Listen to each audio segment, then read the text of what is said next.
नमस्कार, आप देख रहे हैं न्यूज़ इंडिया 22। मैं हूं रविंद्र कुमार और आज हम पहुंचे हैं greater Faridabad sub division Khedi कला सेक्टर 88। आप देख रहे हैं यहां पर हड़ताल का पूरा असर है। आप मेरे पीछे देख रहे हैं ये सब डिवीज़न खेड़ी कला ग्रेटर फरीदाबाद, और जो भारत बंद का आह्वान है उस आह्वान पर कर्मचारी यूनियनें, किसान संगठन और ट्रेड यूनियन सभी के आह्वान पर आज ये भारत बंद है। और यहाँ पर हम देख रहे हैं ताला लगा हुआ है हमारे पीछे, तो यहाँ पर जो कर्मचारी नहीं है उससे दिख रहा है कि वो अपनी हड़ताल में एक्टिव हैं। यहाँ से भारत बंद की कुछ सफलता दिखाई दे रही है। अब हम अगले पड़ाव पर चलते हैं और वहाँ की खबरें आपको दिखाएंगे। आज आप हमारे साथ बने रहिए और आपको दिखाते हैं कितना असर है इस भारत बंद का और कहाँ कहाँ ये सफलता दिखाई दे रही है और कहाँ असफलता दिखाई दे रही है। आप हमारे साथ बने रहिए, आपको हम आज पल पल की जानकारी देते रहेंगे। देखते रहिए न्यूज़ इंडिया 22। दूसरी जगह हम पहुँचे हैं नगर निगम ओल्ड फरीदाबाद जोन जो दफ्तर है ओल्ड फरीदाबाद में बरहीन के तालाब के पास में। और यहाँ पर भी हमें देखने को मिला कि कोई कर्मचारी आज नहीं है। यहाँ भी संपूर्ण लॉकडाउन है, बिल्कुल काम बंद है। हड़ताल यहाँ पे भी हमें कामयाब होती हुई दिखाई दे रही है। कर्मचारी कोई भी यहीं कहीं भी हमें दिखाई नहीं दिया। हड़ताल आज यहाँ पे भी कामयाब है। ग्रेटर फरीदाबाद में बिजली दफ्तर बिल्कुल बंद है, ताले लगे हुए हैं। ये देखिए, ये नगर निगम में भी पूरी आहुति डाल रहे हैं कर्मचारी, क्योंकि लंबित जो मांगे हैं कर्मचारियों की वो सरकार पूरी कर नहीं रही है। नौकरी के बाद पेंशन सभी की ज़रूरत है, बुढ़ापा आने पर पेंशन तो सभी की ज़रूरत है। ये देखिए, कोई भी कर्मचारी नहीं है, सभी दरवाजे बंद हैं। पूर्ण रूप से कामयाब ये हड़ताल। हम पहुँचे हैं ग्रेटर फरीदाबाद के बाद, अब ये ओल्ड फरीदाबाद जोन है नगर निगम का दफ्तर। एक दो कोई कस्टमर अपने काम के लिए बाकी आ रहा है, बाकी कोई भी कर्मचारी हमें दिखाई नहीं दिया। संपूर्ण लॉकडाउन है और हड़ताल यहाँ पर भी कामयाब होती हुई दिखाई दे रही है। अब हम अगले पड़ाव पर चलते हैं और देखते हैं किसी भी सरकारी दफ्तर में और कोई काम हो रहा है या नहीं, काम होता है और कैसी हड़ताल रहती है, उसके बारे में आपको पल पल की जानकारी देंगे। आज हमारे साथ बने रहिए, आप देखते रहिए न्यूज़ इंडिया 22। अब हम पहुंच चुके हैं बदरपुर बॉर्डर, जहां पर काफ़ी बैरिकेडिंग के लिए सीमेंटेड पोल रखे गए हैं, लोहे के बैरिकेडेड भी खड़े हैं, लेकिन यहाँ स्थिति बिल्कुल सामान्य है। प्रशासन ने व्यवस्था की हुई है, वज्र गाड़ी भी दिखाई दे रही है, क्रेनें खड़ी हुई हैं। हम पहुंच चुके हैं बदरपुर बॉर्डर और यहाँ पर स्थिति बिल्कुल सामान्य है। कोई किसान संगठन यहाँ नहीं आया है। लोग आवागमन कर रहे हैं, अपने व्यापार पे जा रहे हैं, ड्यूटी पर जा रहे हैं। जिस किसी को अपने गंतव्य पर जाना है आराम से यहाँ निकल रहे हैं। यहाँ कोई भी कैसी भी अप्रिय घटना नहीं है। बैरिकेडिंग बिल्कुल प्रशासन ने खड़े किए हुए हैं, सुरक्षा के मद्देनजर रखते हुए कि कोई भी अप्रिय घटना ना घटे, कोई संगठन आके अराजकता ना फैलाए। बाकी ऐसा यहाँ कुछ भी नहीं है। आम लोग यहाँ से बिल्कुल निकल रहे हैं। आप देख रहे हैं बिल्कुल स्थिति सामान्य है। ये देखिए, ऑटो, बस, ट्रक, थ्री व्हीलर, बाइक, कारें सभी निकल रही हैं, किसी को कोई भी असुविधा नहीं है। अब हम अगले पड़ाव पर चलेंगे और देखेंगे आगे की स्थिति क्या है और आपको पल पल की रिपोर्ट देते रहेंगे। आप बने रहिए न्यूज़ इंडिया 22 के साथ। मैं हूं रविंद्र कुमार। हम पहुंच चुके हैं अब नगर निगम मुख्यालय NIT फरीदाबाद। अभी हमने आपको बदरपुर बॉर्डर की तस्वीरें दिखाई और अब हम पहुंचे हैं जो नगर निगम का फरीदाबाद का मुख्यालय है, दफ्तर है। यहाँ पे भी ये देखिए, आप देख रहे हैं ताला लगा हुआ है। यहाँ पर भी संपूर्ण रूप से हड़ताल है और हड़ताल ये कामयाब होती हुई दिखाई दे रही है। ये देखिए, मुख्यालय पर ये कर्मचारी हड़ताल कर रहे हैं। आज ये देशव्यापी हड़ताल ट्रेड यूनियन, किसान संगठन और कर्मचारी यूनियनों के आह्वान पर की जा रही है। काफ़ी संख्या में कर्मचारी इकट्ठा हुए हैं अपनी मांगों को लेकर। हमारे साथ कर्मचारी नेता जुड़ चुके हैं, इनसे जानेंगे आज इनकी जो ये हड़ताल है, देशव्यापी हड़ताल चल रही है, क्या क्या मांगे हैं इनकी। सर नमस्कार जी। नमस्कार जी। सर अपना नाम बता दीजिए। रमेश कुमार जागरण, एनसीएफ फेडरेशन का प्रेसिडेंट। जी सर, आज की जो ये देशव्यापी हड़ताल है, आपकी क्या क्या मांगे हैं जो लंबित पड़ी हैं, सरकार मान नहीं रही है? ऐसे आज पूरे देश का कर्मचारी हड़ताल के ऊपर है जी। आज इस देश की सरकार और हरियाणा प्रदेश की सरकार ने कभी भी कर्मचारियों की मांगों को सहानुभूति पूर्वक विचार नहीं किया। आज पुरानी पेंशन बहाली को लेकर कच्चे कर्मचारियों को पक्का करने के लिए आवाज़ उठाई जा रही है। एक मेंबर ऑफ पार्लियामेंट या एक असेंबली का मेंबर बनने के बाद आज वो 5-5 पेंशन ले रहा है, लेकिन आज कर्मचारी क्या मांग कर रहा है, भाई पुरानी पेंशन को बहाल करो जाए।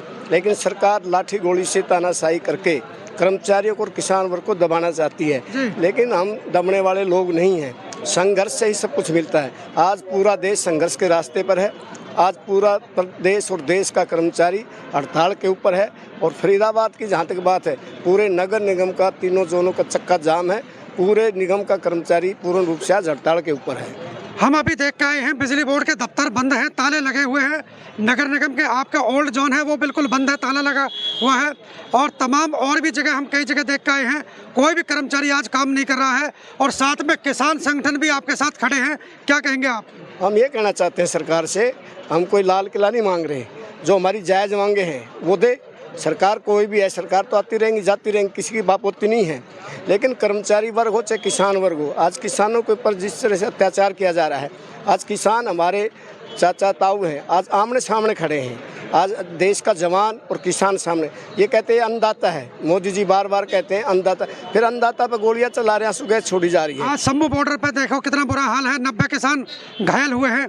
आज शंभू बॉर्डर हो चाहे टिकरी बॉर्डर हो चाहे चिल्ला बॉर्डर हो, चारों तरफ से आम जन को परेशानी हो रही है। और आज इसकी पूरी जिम्मेदारी केंद्र सरकार की बनती है। आज जब किसान की बात हो चाहे कर्मचारी वर्ग की बात हो, किसान मजदूर छात्र जो एकता है वो इसकी जड़ें हिला देगी। अगर समय रहते सरकार नहीं चाहती तो आने वाले लोकसभा चुनाव के अंदर इसका खामियाजा केंद्र की सरकार को और हरियाणा प्रदेश की सरकार को भुगतना पड़ेगा। जी धन्यवाद सर। हमारे साथ और भी जुड़े हैं कर्मचारी नेता और इस हड़ताल के बारे में उनसे बात करेंगे। सर नमस्कार जी। नमस्ते जी। सर अपना नाम बता दीजिए। मेरा नाम गुरचरण सिंह खाड़िया जी। खाड़िया साहब, ये जो आपकी हड़ताल चल रही है, इस हड़ताल के आपके क्या क्या मुद्दे हैं? आज जो हड़ताल चल रही है, देशव्यापी हड़ताल है ये। इस हड़ताल के अहम मुद्दे हैं, एक तो सरकार जो है पुरानी पेंशन बहाल करे, कच्चे कर्मचारियों को पक्का करे और नई भर्ती करे, क्योंकि खाली पद पड़े हैं। और यहाँ पर जो हमारे कच्चे कर्मचारियों को पक्का करे, ये हमारी मुख्य मांगे हैं। और आने वाले समय में या तो सरकार हमसे बातचीत कर ले, हमारे नेताओं से, नहीं तो आज तो हमने एक दिन की हड़ताल करी है और चुनाव से पहले और कोई भी फैसला सरकार हमारे कर्मचारी नेता लेंगे सरकार के खिलाफ तो उसमें भी बढ़ चढ़ के भाग लेंगे। कितने संगठन हैं आज की इस हड़ताल में आपके साथ में? आज हमारे जो है पूरे हरियाणा के जो संगठन हैं, जो हमारे फरीदाबाद में बिलोंग करते हैं, वो तमाम कर्मचारी नेता हमारे बीच में आए, हमारे कर्मचारी भी आए।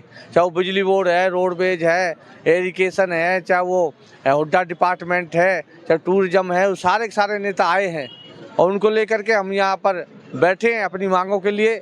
और मांग सिर्फ सबकी एक जैसी है, चाहे वो कच्चे कर्मचारी को पक्का कराने की हो, चाहे वो अपने कौशल रोजगार निगम को भंग कराने की हो, चाहे पुरानी पेंशन को बहाल कराने की हो। ये तमाम मांगे हमारी ऐसी हैं जो बहुत ही ज़रूरी हैं, इनको लेकर के बैठे हैं। सरकार ने MS स्वामीनाथन को भारत रत्न तो दे दिया है, लेकिन जो स्वामीनाथन की रिपोर्ट है वो आज तक पूरी लागू नहीं हुई, क्या कहेंगे साहब? आज जो हमारे किसान पूरे प्रदेश से चल करके, पूरे देश से चल करके दिल्ली में कूच कर रहे हैं स्वामीनाथन रिपोर्ट के लिए, तो उनको प्रवेश नहीं करने दिया था सरकार। झूठे वादे करती है, झूठ बोलती है।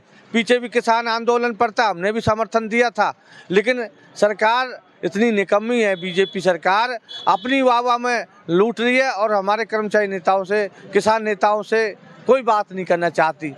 सरकार अच्छी नहीं है। जी धन्यवाद सर, हमारे साथ बने रहिए। आज देखते रहिए न्यूज़ इंडिया 22। अब हम दूसरे पड़ाव पर निकलते हैं और दिखाते हैं आपको और भी इस हड़ताल की खबरें। आप हमारे साथ लगातार बने रहिए, देखते रहिए न्यूज़ इंडिया 22। मैं हूं रविंद्र कुमार। साथियों, हम पहुंच चुके हैं सेक्टर 12 लघु सचिवालय के सामने। यहाँ पर भी हड़ताल चल रही है और आप देख रहे हैं केंद्र सरकार के द्वारा श्रम कानूनों के खिलाफ ये हड़तालें हैं। आशा वर्कर यूनियन, संयुक्त ट्रेड यूनियन काउंसिलिंग फरीदाबाद। अभी हम नगर निगम मुख्यालय पहुँचे और अब मुख्यालय के बाद में यहाँ पहुँचे हैं सेक्टर 12। काफ़ी संख्या में महिला बैठी हैं, आंगनवाड़ी वर्कर्स हैं, आशा वर्कर हैं और भी कई डिपार्टमेंट के कर्मचारी बैठे हैं। यह हड़ताल बराबर जारी है। हमारे साथ जुड़ चुके हैं कर्मचारी और किसान नेता वीरेंद्र डंगवाल जी। आइए इनसे बात करते हैं। आज जो ये देशव्यापी राष्ट्रीय हड़ताल चल रही है, इसके बारे में। सर नमस्कार जी। हाँ नमस्कार जी। आज जो ये हड़ताल चल रही है पूरे देश में, हम जगह जगह पीछे भी देख के आए हैं, चाहे वो बिजली दफ्तर हो, चाहे नगर निगम हो, चाहे नगर निगम मुख्यालय हो, सभी जगह तालाबंदी हुआ पड़ा है। इसके बारे में क्या कहेंगे? आज ये हड़ताल और ग्रामीण बंद है पूरे देश में। जो विभिन्न केंद्रीय ट्रेड यूनियन हैं और संयुक्त किसान मोर्चा के आह्वान पर, संयुक्त किसान मोर्चा ने जो 13 महीने तक लगातार अपनी मांगों को लेकर के आंदोलन किया, दिल्ली के चारों तरफ बैठे रहे, उसकी मांगों को सरकार ने आज तक लागू नहीं किया। असल में उनकी मांग है जो न्यूनतम समर्थन मूल्य है, MSP को लागू करना।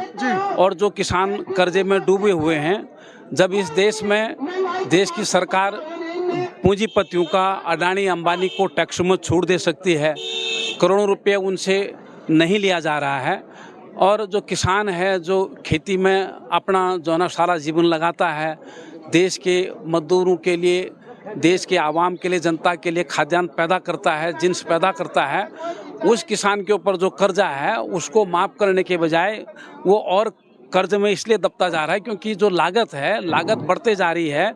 और जिन्स में जो वो सामान जो उत्पादन करते हैं खेती में, उसको जो बेचने के लिए जाते हैं तो उसके मूल्य उनको पूरे नहीं मिलते हैं।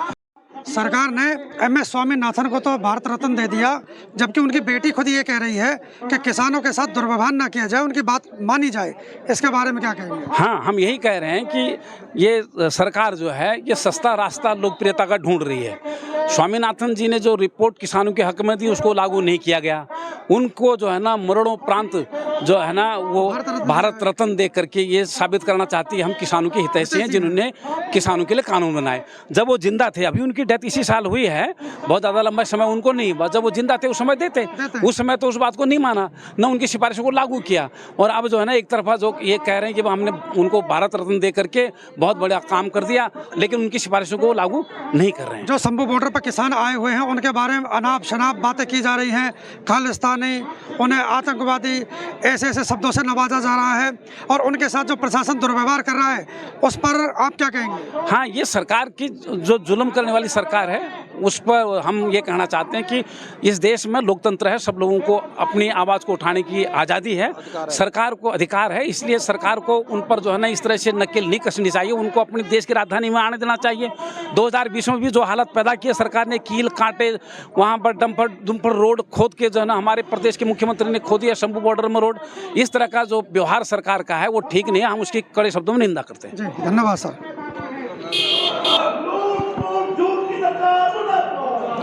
दोस्तों, आज हम पहुंच चुके हैं बल्लभगढ़ बस स्टैंड, जहां पर हरियाणा रोडवेज का ये बड़ा डिपो है और दूसरे जिलों तक, दूसरे प्रदेशों तक यहां से बस जाती है। और आप देख रहे हैं कोई इक्का दुक्का लोकल रूट की बस ही खड़ी है, बाकी आज जो लॉन्ग रूट की बसें थी वो बिल्कुल बंद हैं, पूरा बस स्टैंड खाली है।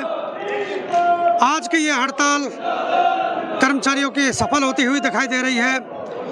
हमने जहाँ जहाँ भी गए हैं आपको तस्वीरें दिखाई हैं, पूरा बस स्टैंड खाली है। हाँ जी, आज की जो हड़ताल है, इस हड़ताल से आम नागरिक को भी तो परेशानी झेलनी पड़ी है, वो भी प्रभावित हुए हैं। उसके बाद चीज कह सकता हूँ, अगर एक इंजेक्शन लगता है जब हर इंसान को टीस होती है, लेकिन वो इंजेक्शन आराम भी तो करता है।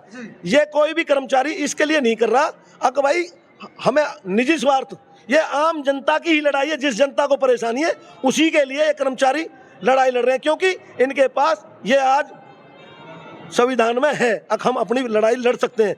आम जनता को तो ये उस लड़ाई को भी नहीं लड़ने दे रही। हमारी मजबूरी है।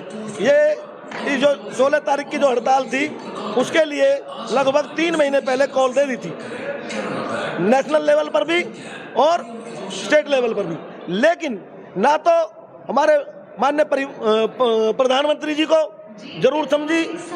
इसमें ऑल इंडिया के जितने भी ट्रेड यूनियन है वो सारी की सारी बीएमएस को छोड़ के इसमें पार्टिसिपेट कर रही है। एक दूसरा, जितनी भी यूनियन हैं वो अलग अलग पैमाने पे, चाहे किसान, छात्र, मजदूर, ट्रांसपोर्ट, बिजली, सभी इसमें पार्टिसिपेट कर रही हैं। स्टेट लेवल पे हम बात करें तो ट्रांसपोर्ट, हेल्थ, बिजली, शिक्षा, चिकित्सा, ये सभी चीज़ें, हेल्थ, ये सब जुड़ी हुई है इसमें। तो हम स्टेट के माध्यम से कह रहे हैं आपको, स्टेट की जो हमारी ये मांग है, एक तो हिट रनिंग, जो एक एक्सीडेंट का जो इन्होंने कानून बनाया है वो सभी पे लागू होगा, और रोडवेज में खासकर हमारे लोग जो रोड पे चलते हैं। दूसरा, एक ओल्ड पेंशन का मुद्दा बहुत ज़्यादा है। जो ओल्ड पेंशन है हमारी कई स्टेटों में दे भी दी है, लोगों ने लागू भी कर दिया है, लेकिन हरियाणा के हमारे मुखिया जी हैं जो वो बात तो करते हैं और कहते हैं बहुत अच्छा है। हमारे जब शीर्ष नेताओं से वार्ता हुई तो उन्होंने कहा, अगर आपके पास में सीएम साहब अभी 7-8 साल रिटायरमेंट का कोई कर्मचारी नहीं है, बल्कि 10 साल, तो आप एक काम करिए, जो एनपीएस में आपका पैसा जा रहा है इसको जीपीएफ में कन्वर्ट करा दीजिए, सरकार के पास पैसा भी इकट्ठा हो जाएगा और आपको किसी का पैसा देना भी नहीं पड़ेगा और आपका काम भी चल जाएगा। और आगे आने वाले 10 साल बाद जो पैसा तुम कर्मचारियों को इकट्ठा करोगे इसी को आप पेंशन के रूप में दे देना। तो उन्होंने कहा, बात तो बहुत अच्छी है आपकी, सरकार तो घाटे में चल रही थी, इससे तो मुनाफे में आ जाएगी। उन्होंने कहा हम इस बात पे बात करेंगे। उसमें आप जानते होंगे, लंबा साहब खुद मीटिंग में थे, शास्त्री जी थे, लेकिन बात अच्छी कह के पता नहीं फिर दरकिनार कर दी। मैं ये कह रहा हूँ, जिस तरह से हमारे कानून पहले से चले आ रहे हैं उन कानूनों को लागू रहने दें। कोई भी ड्राइवर जानबूझ के एक्सीडेंट नहीं करता। आप भी कोई गाड़ी चलाते होगे, कोई वाहन आप भी चलाते होगे, चाहे बाइक चलाते हो, गाड़ी चलाते हो, क्या आप जब स्टीयरिंग पे बैठते हैं तो 4 बार हाथ जोड़ते हैं, सोते हैं, कहते हैं भाई हमसे कुछ हो नहीं जाए। तो फिर आप ये बताइए, ड्राइवर पे ऐसा कानून लागू क्यों किया जाए? आप जो कह रहे हो कौन सा किसके हाथ में दिया जाए? सरकार के ही हाथ में रहे, लेकिन इसमें जो इन्होंने संशोधन करा है उसको संशोधन के नाम पे लोगों पे थोपा नहीं जाना चाहिए। जैसे पहले था ऐसे ही रहना चाहिए। उसमें अगर कुछ बदलाव करना है, गाड़ियों की कंडीशन पे बदलाव करें। गाड़ियों की कंडीशन खराब है, जो लोग पासिंग करते हैं उन पर अंकुश लगाएं, जो लोग लेस केयर रखते हैं गाड़ियों को उन पर अंकुश लगाएं। ड्राइवर को ऊपर अंकुश लगाने से ये एक्सीडेंटल, ये जो एक्सीडेंट की जब बात करते हैं कम हो जाएंगे, कुछ कम नहीं होगा। लोडिंग पे अंकुश लगाएं, ओवर हाइट पे अंकुश लगाएं, लंबी लोडिंग पे अंकुश लगाएं, तब जाके काबू आएगा। सरकार कहती है कर्मचारियों के पेंशन देने से हमारे ऊपर आर्थिक बोझ बढ़ जाएगा, जबकि एक विधायक को कई पेंशन मिलती है, एक एमपी को कई जो पेंशन मिलती है। इसके बारे में क्या कहेंगे? फिर हम तो ये कहते हैं, अगर कर्मचारियों से इनका आर्थिक स्थिति खराब हो जाएगी तो पेंशन तो बहुत पीछे की बात बताई आपने, एमपी एमएलए की, इनके जो महीने भर के खर्चे हैं उनको ये कम कर दें, देश का खर्चा तो अपना आप खत्म हो जाएगा। कॉर्पोरेट घराने में 8% कटौती कर दी है, डिस्काउंट दिया है सरकार ने। कॉर्पोरेट जो टैक्स होता है, कॉर्पोरेट टैक्स, उसमें 8% की कमी कर दी है। और सरकार कहती थी 2022 के अंदर किसानों की आय दुगनी कर दी जाएगी, लेकिन आज तक भी किसानों की आय दुगनी नहीं है। उसके बारे में क्या कहेंगे? मैं ये कह रहा हूँ, मैंने यही तो कहा है, मतलब उनको पूंजीपति के अलावा कुछ नहीं देख रहा था इसमें। ना उन्हें कर्मचारी से मतलब है, ना उन्हें किसान से मतलब है, ना जो ट्रांसपोर्टर बैठा है उससे भी कोई मतलब नहीं है।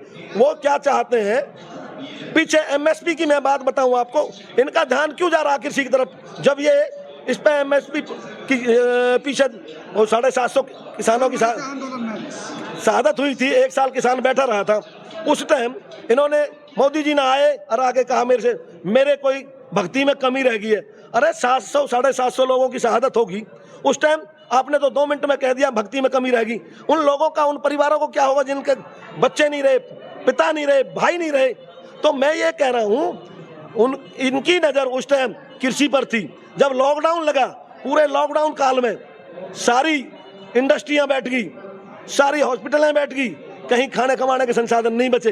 लेकिन कृषि ने उस टाइम भी ग्रोथ करा था, बचत करी थी, इनकी नज़र थी उस पर। लेकिन भला हो उन किसानों का जिन्होंने शहादत दी है, उनकी बदौलत इनको अपना बिल वापसी लेना पड़ा और जुमला देके, और ये फिर उस टाइम तो पेंडा छुटा गए और आज फिर किसान लड़ रहे हैं तो उनके रास्ते बंद कर रखे हैं, जो कि गैर कानूनन है।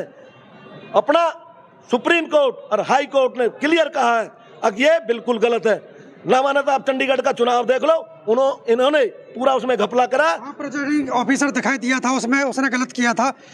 लेकिन कार्रवाई क्या हुई? निचले लोगों पे छोड़ के और कह दिया जांच करेंगे। जांच हुई तो नहीं। इसी तरह से एमएसपी पे भी, और जो आप पैसों की बात कर रहे हो, पूंजीपतियों पे जो टैक्स की छूट की बात बता रहे हो, भाई कॉर्पोरेट घरानों को तो ये छूट दे रहे हैं, लेकिन इनका कर्मचारी तबके का लोग और जो अपने मिडिल क्लास। आपका मुकेश कुमार है। मुकेश जी, कितनी देर से बैठे बस के इंतजार में? 2 घंटा हो कम से कम यहाँ। 1 घंटा हो गया। कहाँ पे जाएंगे आप? मैं पलवल जाऊंगा। मैं पलवल जाएंगे। आज हड़ताल है, लोग परेशान है जी। तो आप भी परेशान है? हाँ जी, वैसे 1 घंटे से इंतजार कर रहे हैं। बुखार भी था, इसलिए मैं ड्यूटी पर से आ गया। आज जल्दी जाने को, क्योंकि थोड़ी जो लोकल बसें हैं वो चल रही है, लॉन्ग रूट की सभी बसें बंद है। ऑटो चल रहे, ऑटो में मन नहीं कर रहा, एक्सीडेंट होगा इसलिए जाने का मन नहीं कर रहा उनमें। पहले मेरा में इसमें अच्छा, ऑटो से नहीं जाता मैं। तो भय लगता है, डर लगता है? हाँ जी, जी। ट्रेन आएगी तो इससे जाएंगे फिर 3:30 कहाँ जाएंगे आप? पाली पाखड़। तो बसें तो आज चल नहीं रही क्योंकि हड़ताल है। 400 से जाएंगे तो आप बस के इंतजार में बैठे हैं? ये देखिए काफी लोग बैठे हैं बसों के इंतजार में, क्योंकि हड़ताल है तो आज बस जा नहीं रही। देख सकते हैं, लाइव तस्वीर है।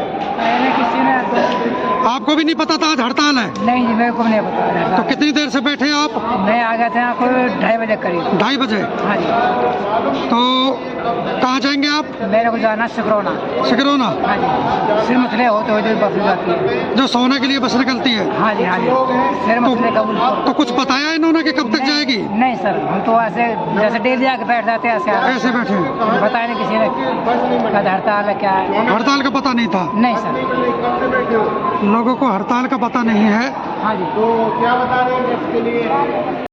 आज की खबर को ज़्यादा से ज़्यादा शेयर करें और कमेंट्स करके ज़रूर बताएं ये भारत बंद की खबर आपको कैसी लगी। आप देखते रहिए न्यूज़ इंडिया 22। मैं हूं रविंद्र कुमार। नमस्कार, धन्यवाद।